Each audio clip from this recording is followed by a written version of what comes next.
Hello everyone, welcome back to all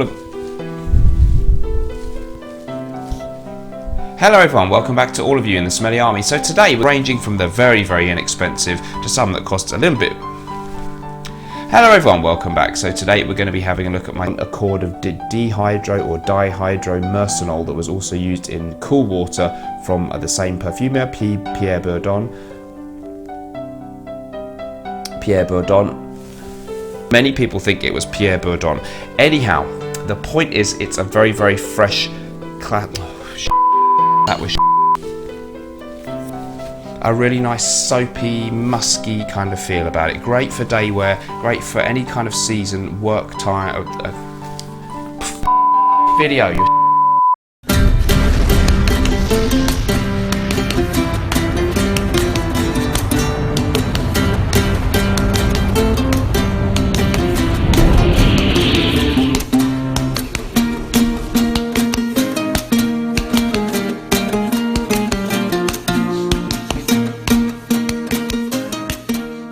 Hello everyone, welcome back to all of you in the Smelly Army. So today we're going to be having a look at 3 recent releases from the house of Parfums Vintage. They are of course famous for their fragrance Pineapple Vintage and its numerous variations, all of which are essentially clones of Creed's Aventus, emphasising slightly different elements of that fragrance, some more fruity, some more smoky, woody, etc. Don't know quite why they have so many different variations, but it must be commercially successful or they wouldn't keep doing it, would they? So they are all rather good, not cheap, not like your really inexpensive Aventus clones, but they do cost considerably less than the original fragrance. But let's talk now about the 3 new ones that they've done. They've branched out and now they do lots of different, essentially clones of famous niche and sometimes designer fragrances. So I've got 3. I'm going to dive straight in with the one that impressed me most, I think, and this is Sunset in Heaven.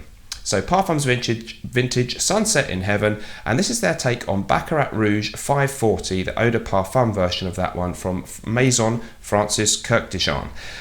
This fragrance is a really well regarded one in the fragrance community, the original one. I have a sample, I have a clone as well, but I've got a sample of it here.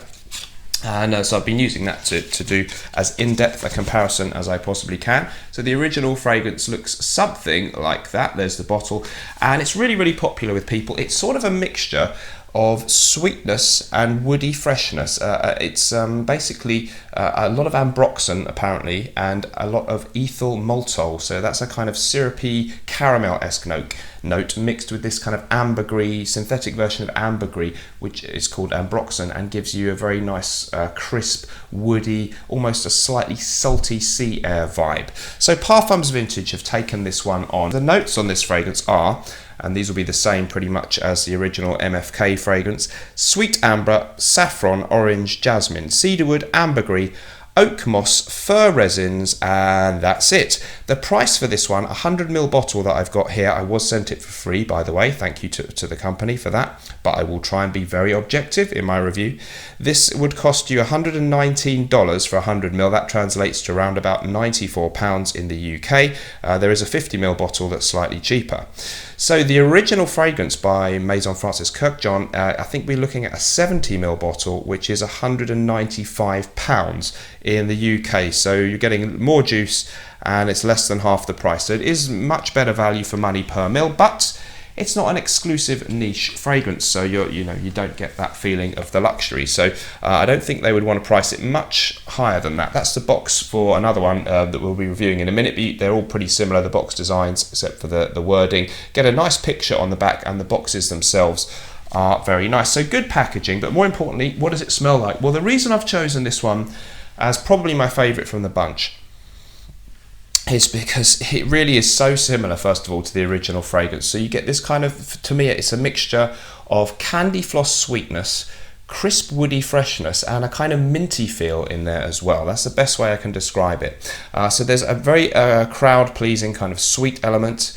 There is a very crisp woody undertone, and to me there's also this hint of mint which isn't listed as a note, and I find that it's almost identical to my sample of the original fragrance. If you dig in there are some differences. It's really hard for me to put my finger or my nose on what exactly they are, but it's extremely similar. In the air, if you're wearing it, in real life rather than sniffing a paper strip, I don't think anyone will be easily telling a big difference. And the performance on this one is excellent on the Parfums Vintage Sunset in Heaven. It lasts and lasts and lasts. It's an eau de parfum, really has stayed on my hand and wherever I've been smelling it, even on my sort of upper body here a little bit. It's present even after a shower and that kind of thing. So great performance and a really nice strong projection in the air.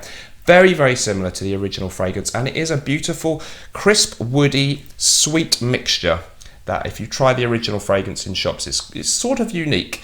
To me, it's not the fragrance out there that really captures my imagination. Most, it's a candy floss, minty freshness. I like it, but I haven't quite fallen in love with it. So for me, the original fragrance is just about sort of maybe an 8.5 out of 10, by which I mean very good, but it doesn't jump to the top of my all-time favourites list. And I guess therefore it's the same with the Parfums Vintage version. So if you've tried the original version in stores, this is the Eau de Parfum, and if you love it, then I can honestly say I think you will not be disappointed if you blind buy the Parfums Vintage one. Performance great, almost identical smell, but nothing's ever identical, and therefore really, really worth considering for fans of this one. And you get a lot of juice, 100 mils, for not a massive amount of money, but of course it's not dirt cheap. So you do have to bear that in mind, but it's better value than the original.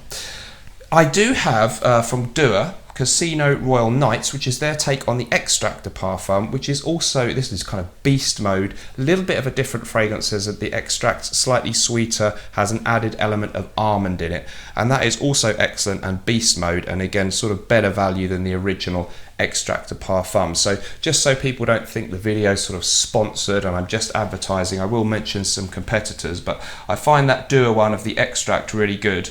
I haven't got their version of the original EDP, which is called Casino Royale, not Nights, so I can't do a direct comparison. But I find a lot of the Duas, the Parfums Vintage, are roughly even in how good they are in copying. The Duas may be the most beast mode, but maybe I think they're a bit more per mil. So you kind of pay your money, take your pick. The Parfums Vintage do have much better presentation, and the price is, I think, per mil a little bit lower than the Dua ones. So you have to weigh it up in your own mind. They kind of all do what they say on the tin. They're good copies, but they ain't cheap at all.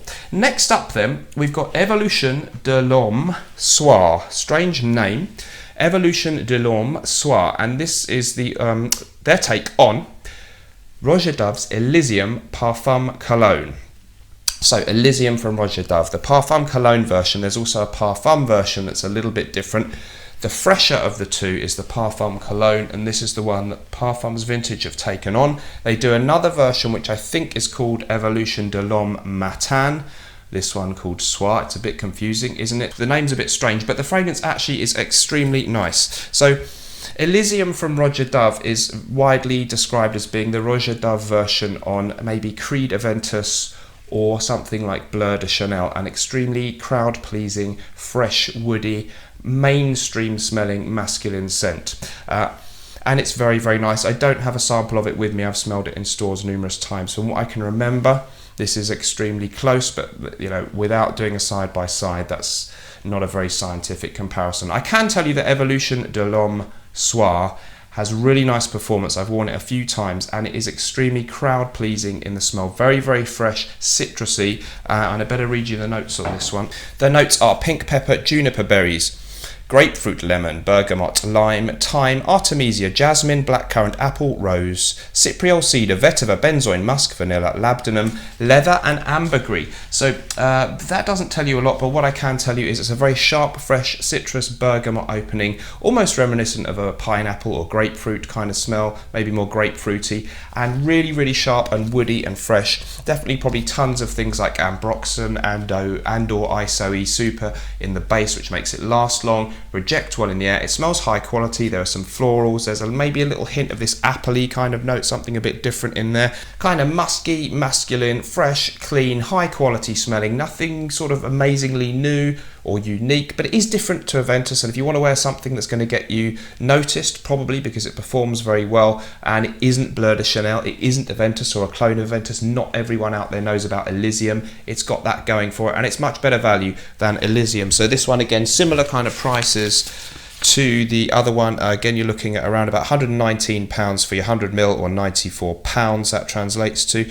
And the Elysium from Roger Dove, your 100ml, would be £225 in the UK. So value for money, much better. But it's not cheap. It does smell great. It will get you noticed. The packaging is pretty nice, although the stickers, I prefer the original Parfums Vintage, where they have a little metal plaque. But that, I guess, costs money, and they're not doing that on all the other fragrances they release, which is a shame. Okay, last but not least then, it's one that I was not really familiar with the original fragrance, and this is from Parfums Vintage, Exaltant Le Musc. This is their take on Bleecker Street from Bond No. 9. So same kind of bottle. Sprays on these are really good because they spray out a lot of juice. It really mists out a lot and disperses it widely. So yeah, that is good. This is their take then on the Bond No. 9 fragrance, which I have to admit, if I've ever smelled it, it's only been once or twice in stores, and I couldn't remember how it smelled. So I'll spend less time on this one. Notes, here we have black currant thyme, violet leaf, blueberry jasmine, cedar, cinnamon, amber, suede, oak moss leather, patchouli, vanilla. This fragrance then, I'm just really talking about the Parfums Vintage one that I've been smelling. I've worn it a couple of times and it performs well again. It's definitely got a strong violet leaf note in the opening. It even reminded me a little bit of Dior's Fahrenheit, which has a very prevalent violet leaf note. It's kind of green and earthy, and at the same time rather sweet and fruity. It has a pronounced violet leaf note, which may even remind you a little bit of Creed's Green Irish Tweed, which has a strong violet leaf element too. So it's sort of fresh and fruity at the same time, a little bit sweet. Smells a little bit more to me like a designer fragrance than a niche one. It performs very well, it's very pleasant, but it's just nice. So not having spent any time smelling the original, I won't comment too much. I think it's a decent fragrance, and I would trust that Parfums Vintage have probably got fairly close to the original, but I can't really comment. So I think it'd be better if I didn't go into any more depth than that, except to say it's very pleasant for me, more like a 7 out of 10. Just nice, and I wouldn't rush out to buy that one personally, but if you're familiar with the Bond No. 9 and you want a better value version, again similar kind of prices, better value than the original niche fragrance. So for me, my favourite just about, I have to say, would have to be Sunset in Heaven. A lot of people are raving about that one as an alternative to the Frédéric Malle Baccarat Rouge 540, just slightly behind it. Also very pleasant, the Roger Dove Elysium interpretation by them. Excellent, good performance, massively crowd pleasing, kind of the same vibe where you would reach for Aventus, Bleu de Chanel, even Dior Sauvage, but a little bit more unique than those which are becoming very well-known smells. And of course there is a duo version of the Roger Dove one which combines the Parfum Cologne and the Parfum. That's also really good, and there's not a lot in it really. They're side by side. There's some, they're not exactly the same, but there's really not much in it, and you just have to weigh up the price per mil on the two. They smell very, very similar. All do a great job of copying the original. None of them are identical. Parfums Vintage, bit better value for money and nicer packaging, but the duos are really kind of beast mode. Parfums Vintage kind of up there, not far behind, but just very good in performance. So those were the new ones from Parfums Vintage. Let me know if you've tried any of them or the original fragrances that they're based on. Let me know what you thought about the video, and remember, whatever you're doing in life, let's project. I'll see you in the next video. Bye bye.